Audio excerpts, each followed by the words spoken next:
É ciência. É nutrição.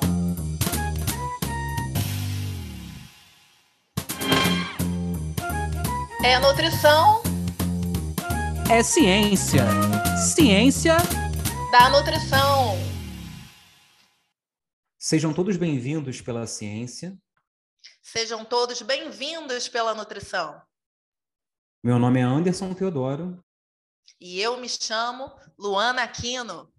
Tá no ar mais um episódio do podcast Ciência da Nutrição, que tem como objetivos levar para vocês aí de casa, do carro, do ônibus, da academia, informações quentes e atuais sobre as diferentes áreas da ciência da nutrição. Com esse podcast, a gente também quer promover, estimular mudanças de hábitos, de estilos de vida entre vocês, nossos ouvintes, e nós mesmos, no dia a dia, também percebemos essas mudanças. A gente gostaria muito de agradecer a vocês, os ouvintes que estão nos acompanhando, tanto por aqui quanto nas redes sociais, e relembrar para vocês que a gente ainda está gravando à distância. Então, sim, galera, de vez em quando um som diferente, um desafio de internet, mas assim é que é o dia a dia e a realidade de todos nós, né? Por hoje, é um dia muito especial nesse podcast, como costuma ser, mas hoje aqui com uma grande companheira, agradecer a presença da doutora Ana Beatriz Sena e ter a honra de apresentá-la para vocês. A Ana é doutora em Ciências Nutricionais e mestre em Nutrição Humana pela UFRJ, é professora adjunta do Departamento de Nutrição Social da Faculdade de Nutrição da UF e coordenadora do Núcleo de Estudos, Pesquisa e Revisões em Alimentação e Nutrição, NESPERA, também da UF. Atualmente, ela está credenciada para orientar dissertações de mestrados nos programas de pós-graduação em Ciências Nutricionais e em Saúde Coletiva da mesma universidade. A Ana também é pesquisadora do Observatório de Epidemiologia Nutricional da UFRJ e tem experiência nas áreas de nutrição materno-infantil, saúde coletiva e epidemiologia. E, super especial, gostei dessa tendência aqui, hein, Ana? Ana é mãe da Angelina e esteve em licença maternidade de junho a dezembro de 2018. Hoje a Ana vai falar de um tema quentíssimo e necessário, que são revisões sistemáticas em nutrição materno-infantil. Seja bem-vinda ao podcast Ciência da Nutrição, Ana. Olá, Luana. Olá, Anderson, toda a equipe do podcast. Primeiro, agradecer a apresentação, agradecer o convite. E falar que é um prazer estar aqui para contribuir com vocês e estou disponível para a gente ter um bate-papo. E, inclusive, falar que a Luana me apresentou muito bem, ele de acordo com o resumo do Lattes, e agora tem que incluir, né, caso vocês escutem nessa nossa gravação, porque eu não estava lá ainda, a Angelina e do Henrique, então são dois, então um chorinho aí de fundo, é esse o motivo. Obrigada, gente. Ótimo, Ana, muito bom, né? Já furo de reportagem do podcast Ciência da Nutrição, para quem acompanha a Ana Beatriz Sena. Querida, agora começando, né? A gente sempre gosta muito de valorizar e de saber mais da trajetória, que costuma ser brilhante, mas um presente brilhante normalmente tem um passado também muito interessante, muito desafiador. E aí eu quero saber de você como é que foi essa escolha pela área de nutrição, especificamente por essa área de materno-infantil. Conta desse passado aí pra gente. Olha, minha história com a nutrição começou no ensino médio. Eu fiz ensino médio na antiga Escola Técnica Federal de Química, né, que hoje é o IFRJ, e lá eles têm ensino técnico também. Então, eu fiz o ensino médio e abriu vaga para o ensino técnico e tinha vaga para o curso de alimentos e mais alguns cursos. E eu já estava lá e falei, que ótimo, né? Jovem, assim, acho interessante, vou fazer, e entrei no curso de alimentos. No curso de alimentos tinha uma disciplina que era assim uma introdução muito básica assim da nutrição e fatores antinutricionais, focando assim no alimento mesmo, e eu me apaixonei. E aí eu fiz o técnico em alimentos e decidi que eu faria nutrição na graduação. Então foi assim que eu fui parar na nutrição.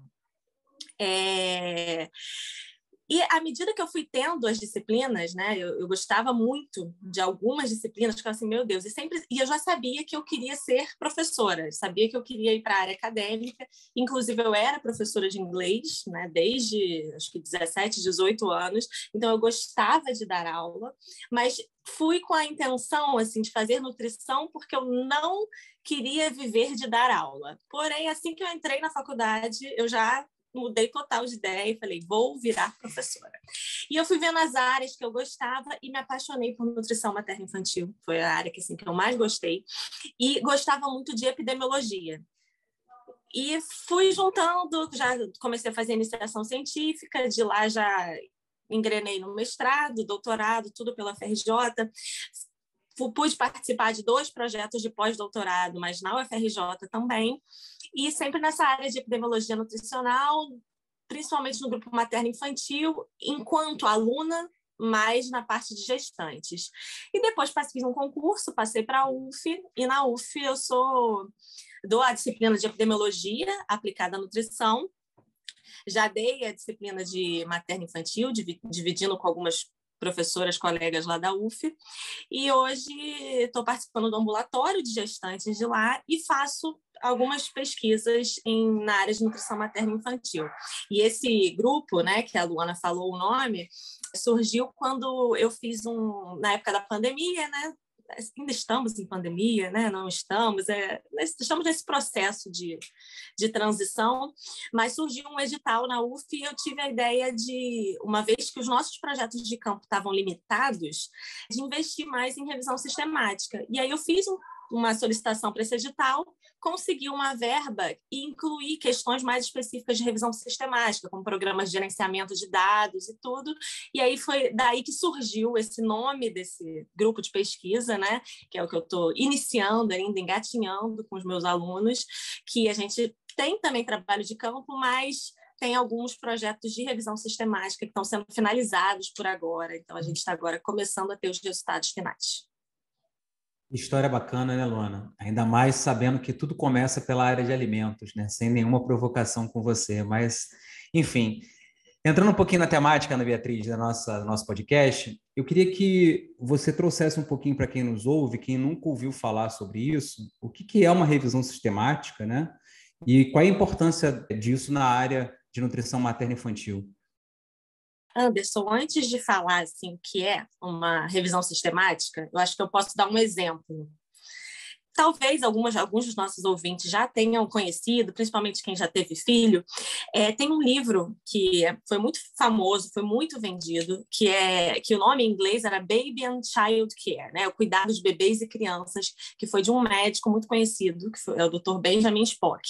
Ele teve assim, mais de 50 milhões de cópias vendidas entre as décadas de 50 e 90. Foi um livro que realmente ficou muito famoso.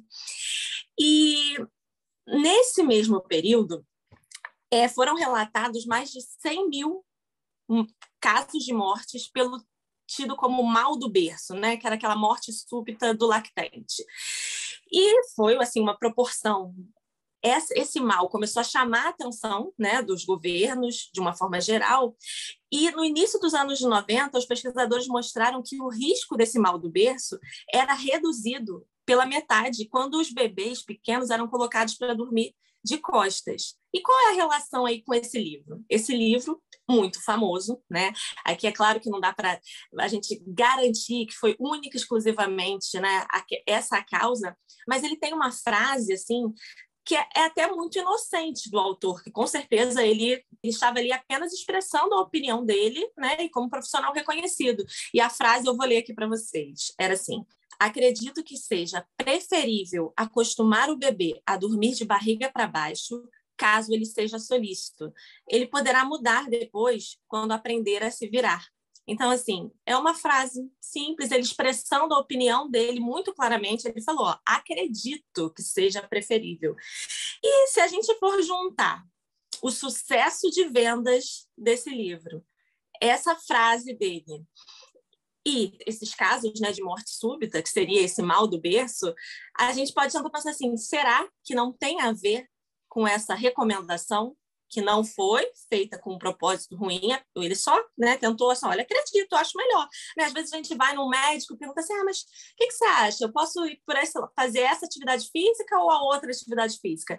E faz parte do cuidado você dar a sua opinião, considerando ali a sua experiência, né, como profissional. E foi isso que esse médico fez. Mas aí, governos de vários países começaram com campanhas incentivando que os bebês não dormissem daquela forma, que eles dormissem em si, com a barriguinha para cima, que isso evita muito, né? Diminui os riscos. As pesquisas começaram a ser feitas, começaram a tentar investigar por que tem tanta criança morrendo.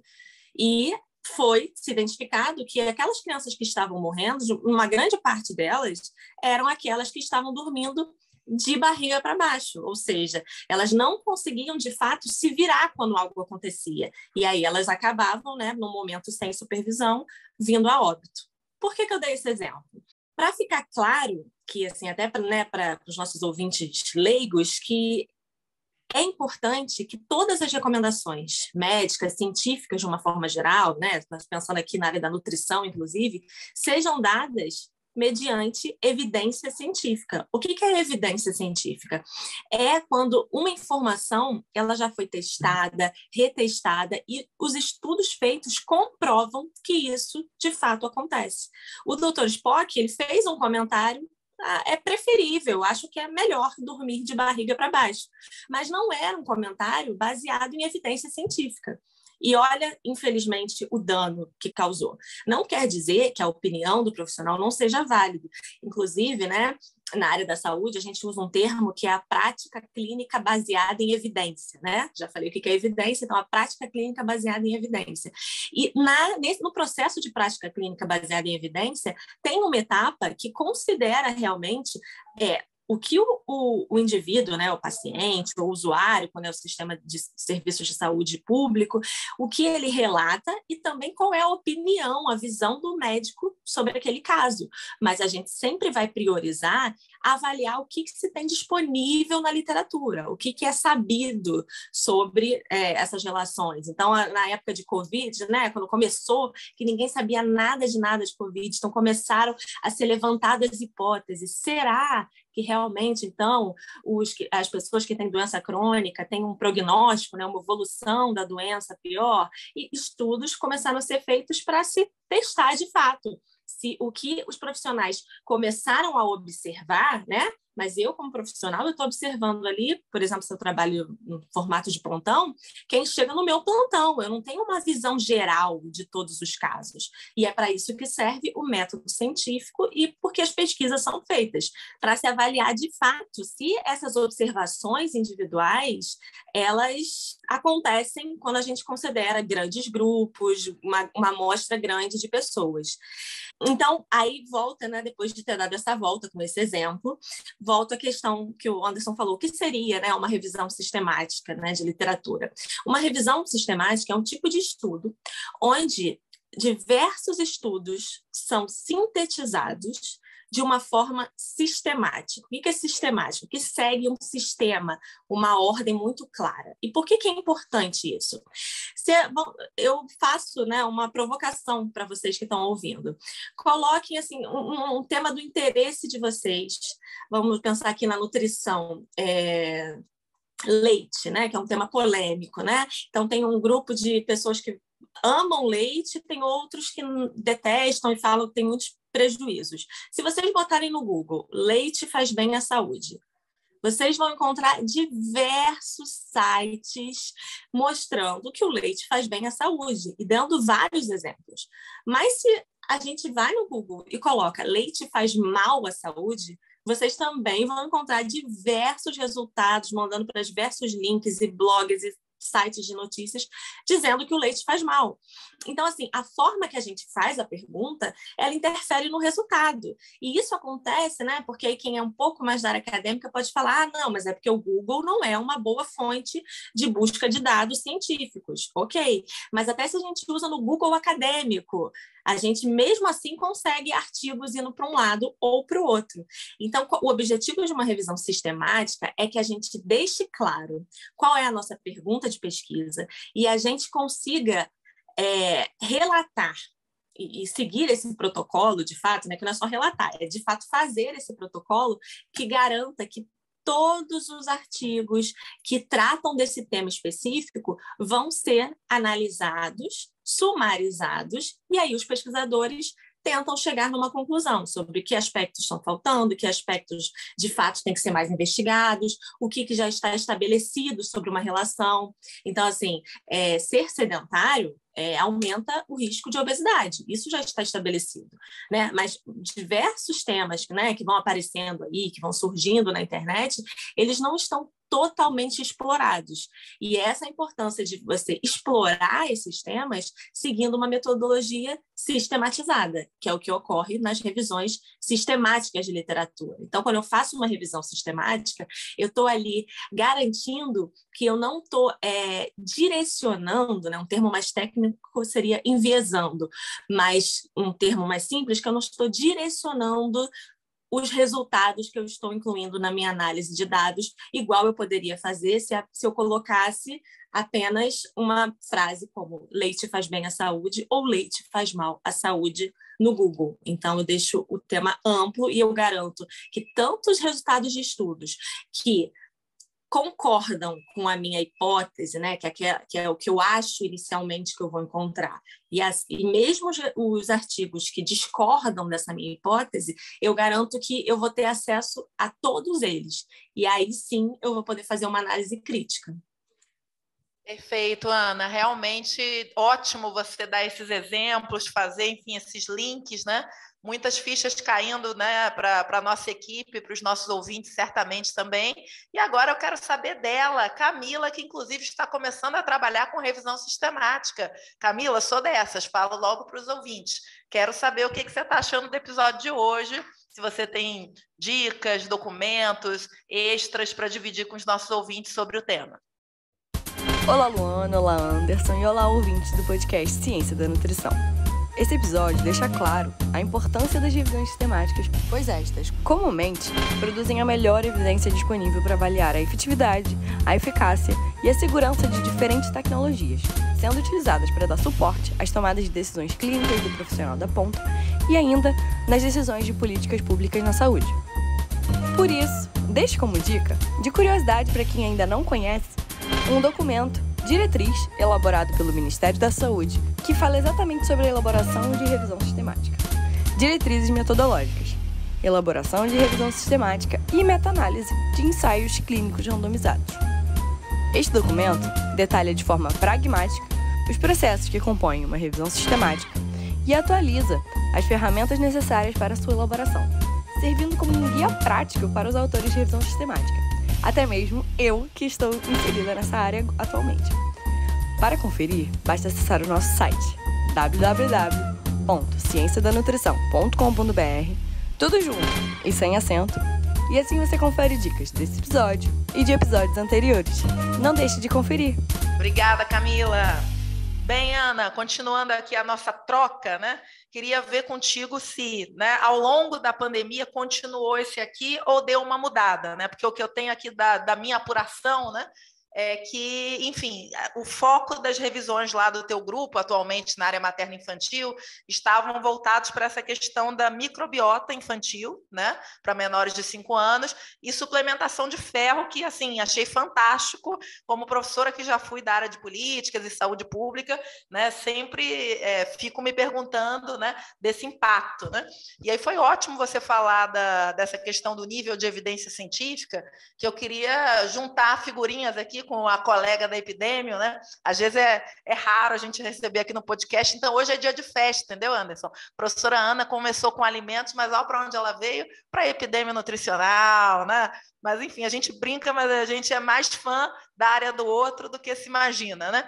Então, Ana, eu queria muito lembrar como foi o meu chamado e o meu primórdio para a Epidêmio. Primeiro foi com o teu orientador, professor Dr. Gilberto Cac, me marretando lá na jornada de iniciação científica. Isso aqui pode melhorar esse método, essa análise. Então, agradeço muito ao meu professor por me causar curiosidade e vontade de me aprofundar nessa área, mas o segundo momento onde eu recebi um chamado forte, né, foi assim que eu comecei o doutorado na área e fui trabalhar no INCA, no setor de detecção precoce de câncer. Então, lá era justamente onde a gente pegava, né, os sistemas de informação, Ciscolo, Cismama, e transformava isso em políticas para o profissional da ponta. Então, a gente falava de revisão sistemática a todo momento, entendeu? E aí, olha que coisa curiosa, né? Quando a gente vai para a universidade, quando eu chego com o doutorado completo na universidade, eu começo, lógico, a ver que alguns pesquisadores sempre valorizaram revisão sistemática, mas também escutava questões assim, mas, né, vai aceitar como dissertação, como tese, revisão, né? Como? Que dúvida é essa, né? Lá na pirâmide de evidência está lá em cima, comparada a outros tipos de estudo, né? Então, feita essa provocação toda, eu queria muito que, se fosse possível, né, considerando até o formato do podcast, uma coisa é o que vocês vão publicar, outra coisa é as palhinhas as quais, né, é o cheirinho desses dois estudos que você e seu grupo estão tocando, né? O que você está encontrando de interessante desses cheiros iniciais? O que você pode partilhar com os nossos ouvintes, né? Enfim, como é que isso pode vir até a impactar, né, no dia a dia dos ouvintes? Então, Luana, até um comentário adicional, né, sobre, você falou da pirâmide, né, dos níveis de evidência, né, é aquela coisa, eu sou mãe, né, então a gente diz que acima de revisão sistemática de literatura e meta-análise, apenas opinião de mãe, né, então revisão sistemática de literatura é o que há de top na ciência, né? Não desmerecendo os outros tipos de estudo, até porque as revisões elas são feitas porque existem os outros estudos. Mas quando a gente consegue agregar os dados, né? Uma revisão sistemática ela tem mais potencial de gerar de fato essa evidência científica, né? Mas todos os estudos são relevantes, né? Todos têm o seu objetivo, assim como todas as áreas, e não me coloque nessa encrenca, porque eu adoro a área de alimentos, tá bom? Anderson, não me inclua nessa aí da Luana. Inclusive, mesmo depois, já sabendo, né, da minha área, que eu gostava mais da parte de materno-infantil, ainda fiz uma pós-graduação em segurança alimentar, lá na Federal de Química mesmo, então eu amo as duas áreas, mas trabalho efetivamente só com a parte de epidemiologia, né, Luana? Gente, vocês não estão vendo aí, né, nesse podcast, mas a Luana está aqui fazendo corações para a parte de epidemia, revisão sistemática, mas assim, a Luana perguntou dos dados dos trabalhos, né? A gente está tendo bastante dificuldade em finalizar, inclusive, e aí eu faço um link com essa parte assim, mas vai aceitar revisão sistemática como uma dissertação? Porque as pessoas têm na cabeça, né? As pessoas que não trabalham com uma revisão sistemática, que é tudo muito fácil, é muito simples, né? Trabalho de conclusão de curso. Não vai dar tempo de coletar dados, faz uma revisão que é rapidinho. E, assim, uma revisão que não seja sistemática, porque a revisão sistemática dá muito e muito trabalho. E é um processo de você, inicialmente, pensar no seu protocolo, mas é um projeto de vai e vem, porque às vezes, quando você começa a ler os resumos, você percebe, olha, mas tem muito artigo sobre isso, não vai dar para a gente sistematizar, a gente vai ter que fechar aqui, fazer um link mais específico. Então, é um processo de vai e volta. Essas duas revisões, elas realmente, a gente está aqui nessa parte de finalizar. Uma é a parte de intervenção de ferro sobre o desenvolvimento motor, né? Se de fato essas intervenções de ferro conseguem ter um impacto positivo no desenvolvimento motor de crianças anêmicas. E olha o que aconteceu, a gente tinha proposto inicialmente ver de qualquer criança, né? Anêmicas e não anêmicas, e vimos que ia ser muito dado, e quando a gente tem muito dado, né, é bom por um lado, mas é mais difícil, porque, assim, para ficar claro para quem está ouvindo, a gente só consegue fazer uma revisão sistemática com critérios muito bem definidos. Então, assim, a população de estudo tem que ser muito parecida. Se é uma revisão sistemática de estudos de intervenção, que é onde o pesquisador interfere, propõe, né, alguma medida, então propõe uma medida de educação nutricional, propõe um plano alimentar diferenciado ou fazer atividade física, os estudos incluídos eles têm que ser suficientemente parecidos, e isso é muito complicado. Então, a gente está ainda não consigo te dizer, de fato, qual é a nossa conclusão final, e aí não é nem pela questão assim de vamos fazer um mistério, aguardem a publicação, não é nem isso. é porque é tanta informação pequena que eu corro o risco, inclusive, de falar alguma coisa que eu acho hoje e que quando, né, as alunas, no caso essa aluna minha, é a Isabelle, a mestranda, quando ela lê mais 2, mais 3 artigos, a gente pode mudar de ideia. E por que é importante ter revisões sistemáticas de literatura? Porque um artigo específico, ele pode ser muito bom, pode ter uma metodologia maravilhosa, mas ele não dá conta de tudo. Ele não vai conseguir concluir em diversas populações. Os resultados desse artigo, eles são restritos àquela população onde os dados foram coletados. E aí, às vezes, você tem um tema assim, que está muito na moda. E aí, é claro, né, a área acadêmica, ela está ali conversando com as mídias sociais, com o que está saindo na mídia. Então, está saindo muito aqui, desse produto novo no mercado. Então, as pessoas começam a estudar esse produto para ver se, de fato, esse produto tem os efeitos que os leigos ali estão alegando, que os blogueiros, né, as blogueiras fitness estão dizendo. E aí, esse produto começa a ser estudado.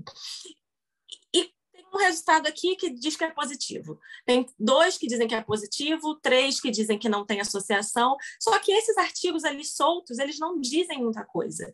Então, essa é a importância de você pegar todos os resultados disponíveis e conseguir sistematizar, porque se ninguém para sistematizar, voluntários de pesquisa continuam sendo captados, talvez sem necessidade, né? Olha, já tenho tantos estudos, eu não precisaria ficar submetendo mais as pessoas, talvez, a uma intervenção nutricional que não seja efetiva, por exemplo, se é um tratamento para perda de peso.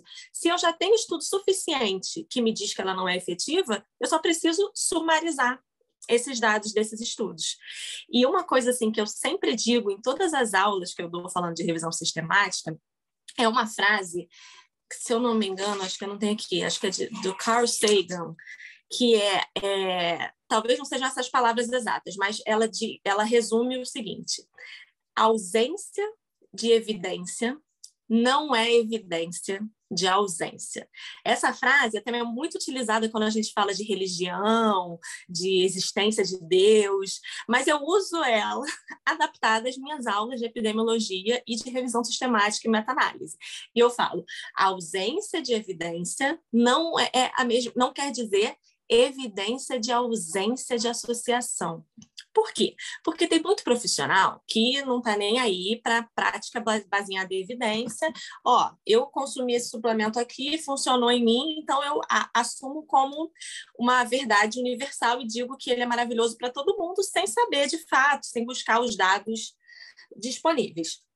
Mas também tem muita gente que baseia toda a sua prática clínica em um artigo e bota um artigo aqui debaixo do braço e usa esse único artigo para tudo. Não, aqui, esse artigo aqui não mostrou que esse alimento aqui faz bem, não. Então, ele não faz bem. Mas não necessariamente. A gente tem que ter um senso crítico de pensar assim, esse tema, né? É claro que esse é o senso crítico para o profissional, né? O leigo que está ali só recebendo essa informação, ele considera que o seu profissional está atualizado, né? Um profissional ético e crítico. Mas um único artigo, ele não vai poder garantir isso. Então, se um tema ele não foi amplamente estudado, ainda não deu tempo de gerar evidência. Seja de que, por exemplo, um alimento ajuda no controle glicêmico de um indivíduo diabético ou se ele não ajuda. Então, a gente tem que dar tempo ao tempo, saber que a ciência ela evolui. Então, diversos aspectos que antes não eram considerados nas análises, por exemplo, hoje são. E isso, possivelmente, muda o resultado de um estudo. Então, a gente tem que ter sempre esse senso crítico de, é claro, tem que tomar decisões baseadas em evidência científica, mas a gente tem que saber. Então, assim, ninguém espera que a gente já tenha estudado todos os efeitos e manifestações a médio prazo da Covid-19. Não, porque é recente, né? Então, as manifestações, elas ainda estão acontecendo, vão ocorrer. Então, a gente tem que dar tempo ao tempo e avaliar criticamente o que está disponível hoje na literatura científica. Ana, entrando um pouquinho na temática da nutrição materno-infantil relacionada às revisões sistemáticas, queria que você falasse um pouquinho das temáticas, né, da nutrição materno-infantil que tem sido mais abordada nas revisões, né, e quais são essas conclusões que eles têm trazido hoje para a nossa prática profissional E aproveitando também, já pegando um pouco desse gancho, como é que você acha, assim, quais são os temas que possivelmente para o futuro a gente deve pesquisar e que é importante as revisões tratarem na área de nutrição materno-infantil? Olha, Anderson, essa sua pergunta é bem difícil de ser respondida, porque uma vez que a ciência, né, se a gente for olhar o número de artigos que são publicados a cada dia, é imenso. Então, acaba que a gente, como pesquisador, né, a gente acaba muito focado em um objeto de pesquisa específico. Então, a gente corre até o risco de falar, não, tem que se estudar mais sobre esse tema aqui, e esse tema está sendo ali muito estudado. Mas, por exemplo, quando a gente pensa, né, que obesidade infantil, que é uma coisa que, né, a gente que está cada vez mais crescente, e a gente tem muitos estudos, por exemplo, de intervenção nutricional e muitos que não têm um efeito tão grande, né, em termos de diminuir, de fato, os índices de obesidade infantil, que a gente sabe que vão ter vários desdobramentos, manifestação precoce de outras doenças crônicas. E o que eu tenho visto, por exemplo, inclusive vou começar a trabalhar num projeto, né, coordenado pela professora Patrícia Padilha, da UFRJ, e a nossa intenção agora é propor uma intervenção específica, uma intervenção comunitária visando diminuir obesidade infantil em unidades de atenção básica em saúde. E da onde veio isso? Revisões de literatura têm mostrado que, assim, intervenções nutricionais têm tido efeitos, né, intervenções nutricionais individuais, mas quando a gente fala de criança, é muito importante que as intervenções foquem no ambiente alimentar, na disponibilidade de alimentos, no contato com a família, né? A família tem que estar instruída e motivada. Então, o que eu percebo é que essas revisões, por exemplo, na minha área, mostram que faltam intervenções mais focadas em mudanças no ambiente alimentar, no entorno, na motivação. A professora Luana, inclusive, né, Luana, a gente já teve um trabalho que, inclusive, a gente tem que estar tendo que finalizar por agora, que fala sobre a questão dos estágios de motivação para mudança de comportamento alimentar, né? E nós, nutricionistas, né, hoje eu não atuo mais na ponta, né, atendendo, em consultório já atendi muito, a gente vê a nossa dificuldade para, de fato, passar as informações adequadas, que propiciem, de fato, uma mudança no comportamento alimentar, para que a pessoa consiga, de fato, se reeducar. É muito difícil isso. Então, intervenções voltadas para esse âmbito, para motivação, como motivar, quais são as distrações, o que limita as pessoas a, de fato, mudarem os seus hábitos alimentares, elas estão vindo com tudo, né? Considerando esses modelos aí de motivação.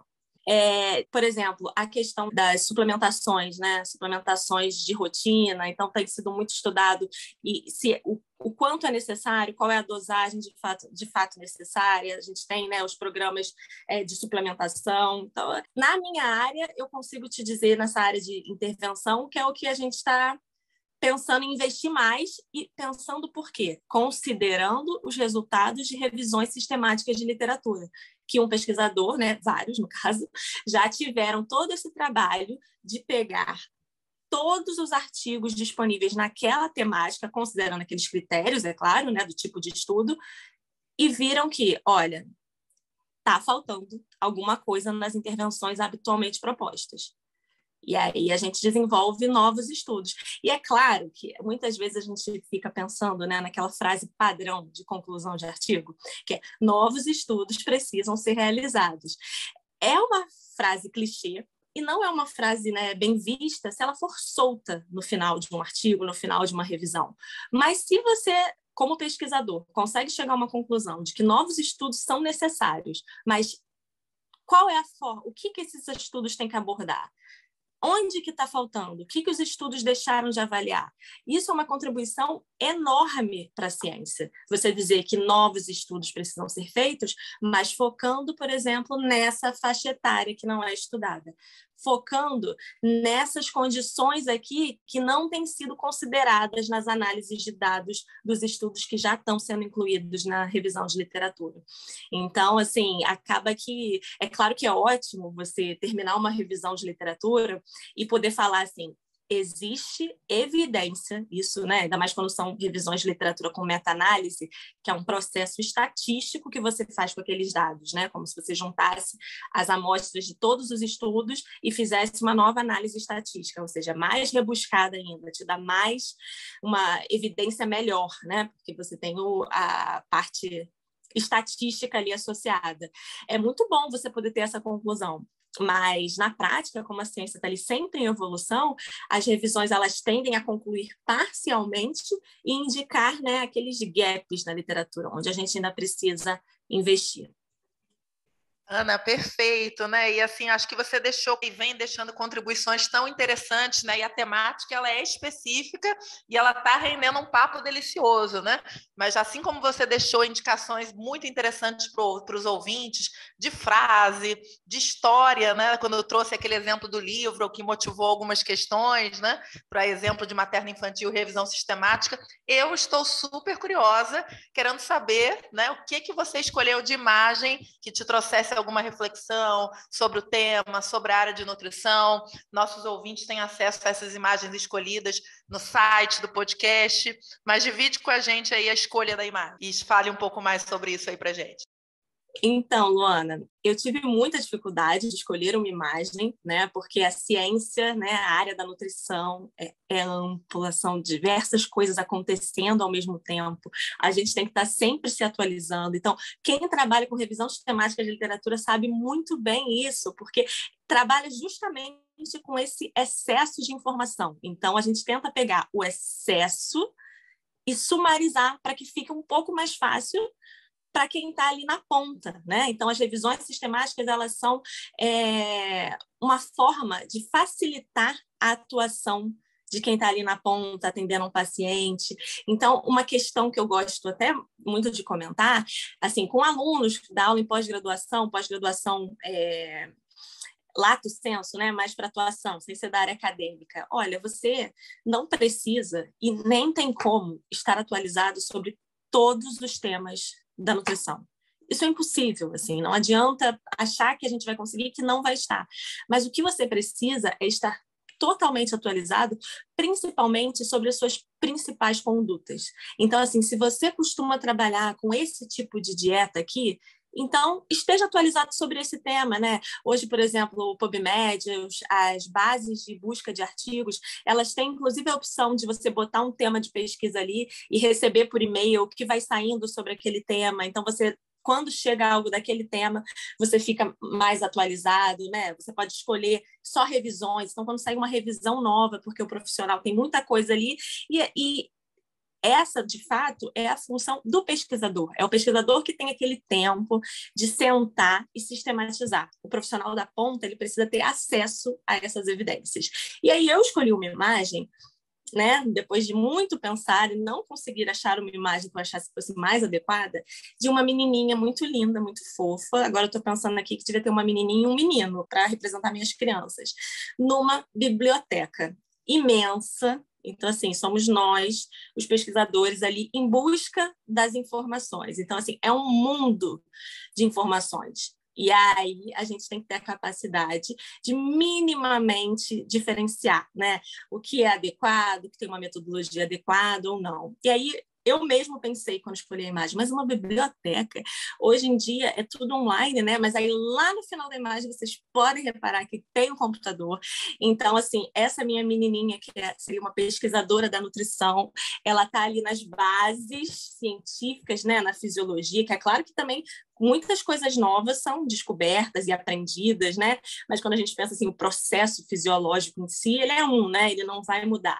Mas então ela está ali atenta para as bases, mas tem um computador, então depois de ela pegar o livro, ela vai continuar a busca de dados dela naquele computador e buscando evidência científica por meio de revisões sistemáticas de literatura. E é isso. Luana, que papo legal hoje sobre ciência, hein? Pois é, Anderson, hoje foi hard, revisão sistemática e rendeu um papo maravilhoso mesmo. Ana, querida, eu queria muito te agradecer, foi fantástico, né? Você, enfim, tem uma habilidade, né, que todo professor deve ter, mas você tem também de pegar uma matemática que não é trivial, né? Mas certamente nossos ouvintes perceberam a importância, aprenderam mais com você. Muito obrigada por engrandecer o podcast Ciência da Nutrição. E por agora eu queria puxar a nossa equipe maravilhosa para que elas falassem aonde que nossos ouvintes podem encontrar mais episódios, tá por dentro das redes sociais.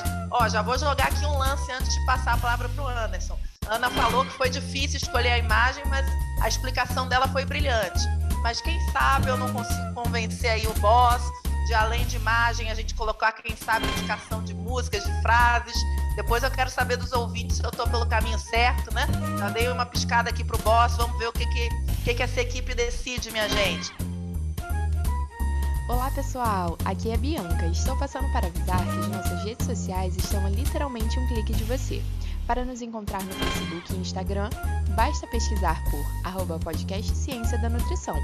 E você também pode acessar o nosso site através de cienciadanutrição.com.br, onde lá você vai encontrar mais informações sobre esse episódio e os anteriores. Obrigada Bianca. Por agora eu queria passar a bola para ele, o boss, Anderson Teodoro, tá contigo. Ana, a gente queria muito agradecer a sua presença aqui conosco. Tenho certeza que para quem conhece um pouquinho, né, da área da ciência, pôde aprender muito com você, né? Para quem já tem alguma familiaridade, eu acho que pôde aprender um pouco mais sobre a temática relacionada à nutrição materno-infantil. Eu queria te passar a palavra para as suas considerações finais, para aquilo que você quiser divulgar. O espaço está aberto. Obrigado pela tua presença. Obrigada, Anderson. Obrigada, Luana e toda a equipe. Foi um prazer. Peço até desculpas pela minha falta de habilidade, né? Sou uma pessoa mais das antigas, dessas modernidades, de podcast, mas eu acho que foi ótimo. E contem comigo para o que vocês precisarem, né? Vou estar sempre disponível e foi um prazer mesmo. Obrigada. Obrigado, Ana Beatriz. Obrigado, Luana. Obrigado a você que nos acompanhou até agora nesse episódio de podcast. A gente queria muito pedir que esse episódio em especial vocês divulgassem bastante. Hoje nós falamos sobre revisões sistemáticas e nós talvez estejamos abraçando um coração da área que é o título do nosso podcast, que é Ciência e Nutrição. A gente, quando pensou em criar esse espaço aqui para discutir ciência, a gente queria trazer para você de casa era justamente isso, a evidência científica. Talvez a gente esteja naquela imagem lá da Ana Beatriz, uma menininha ainda bem pequena, buscando as informações de maneira bem ainda salutar, mas tenha certeza, para você de casa, essas informações podem de fato mudar a vida de vocês. Obrigado a todos vocês que nos acompanharam. Continuem divulgando o nosso trabalho, continuem nos marcando nas redes sociais. Acompanhe a nossa programação no nosso site www.cienciadanutrição.com.br e a gente se vê no próximo episódio. Podcast Ciência da Nutrição.